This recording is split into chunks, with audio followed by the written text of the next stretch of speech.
Hello and welcome to the first edition of News Across Nigeria for the week.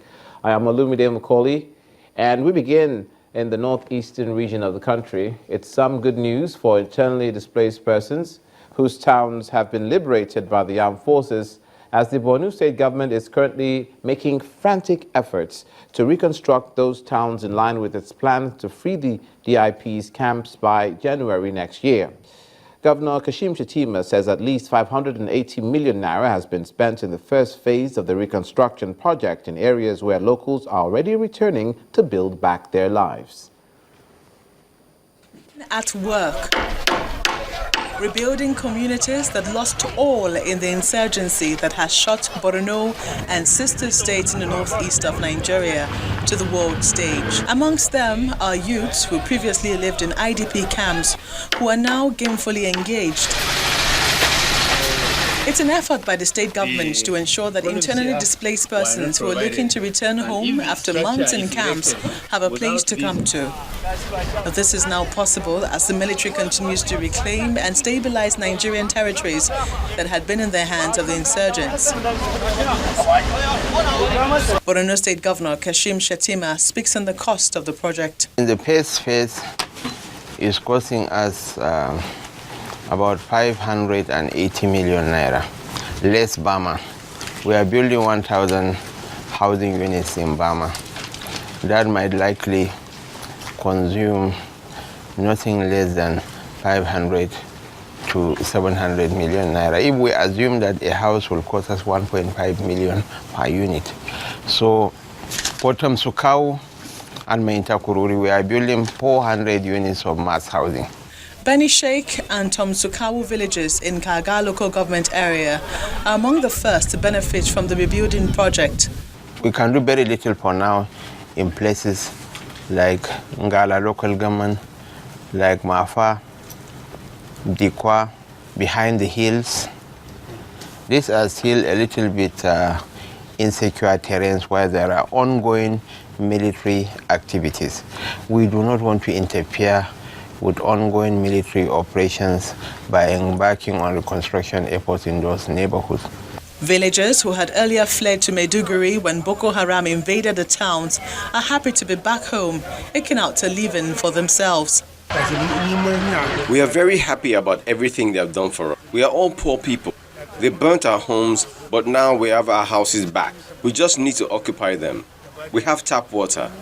We thank God. The Rehabilitation Ministry dismisses fears that the houses built may not be distributed among victims who actually lost their homes to the crisis. The real occupants, socio-economic survey was done, captured their pictures, and therefore each and every household member will get a house. With 2 million people living in makeshift camps in Maiduguri, the state government is hopeful that by May 2016, a considerable number of displaced persons would have returned home just before the next farming season. From the northeast to the neighboring northwest, members of the Islamic Movement of Nigeria have demanded the release of the bodies of their colleagues that were killed by soldiers during Saturday and Sunday clashes for proper burial in accordance with Islamic rites. The members allege that heavily armed soldiers are still laying siege to the residence of their leader, Sheikh Ibrahim El-Zakzaki, and have also prevented them from evacuating the corpses for proper burial.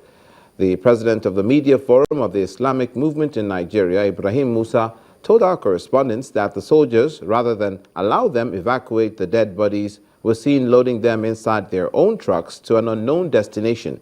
He also told our correspondents that soldiers have formed a roadblock near the Nuhu Bamali Polytechnic, along the Kaduna-Zaria Expressway, and also along Zaria-Kanu Highway, allegedly in search of their members to kill.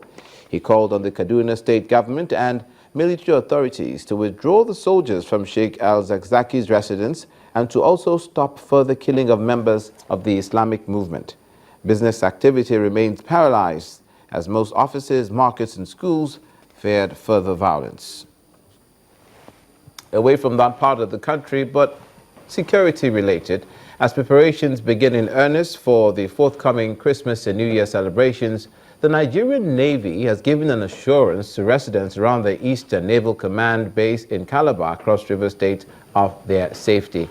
Now, the flag officer commanding Eastern Naval Command, Rear Admiral Atiku Abdul Kadir, says the command has doubled its presence on the waterways to ensure zero crime. Speaking through a representative at the last quarter road march of officers and ratings, the FOC told newsmen that the command has lined up operations and exercises to ensure that all seafarers enjoy safe passage and do their business unhindered. They are putting in measures, maximum measures, especially during this duty time. We don't want to record any incident of sea robbery. We don't want pirates to operate. There is not going to be any freedom of action. Of course, I'm sure also that you are following us in our activities for the end of the year. You see, we are lining up a lot of exercises, a lot of operations to ensure that all our seafarers enjoy safe passages and they do their business unhindered. But let me state and emphasize that that does not mean that criminals will not want to try us.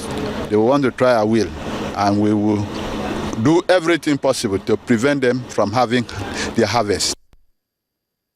You're watching News Across Nigeria, where we show and tell you what's happening across the Nigerian Federation. Coming up, infrastructure in Imo State. Please stay with us.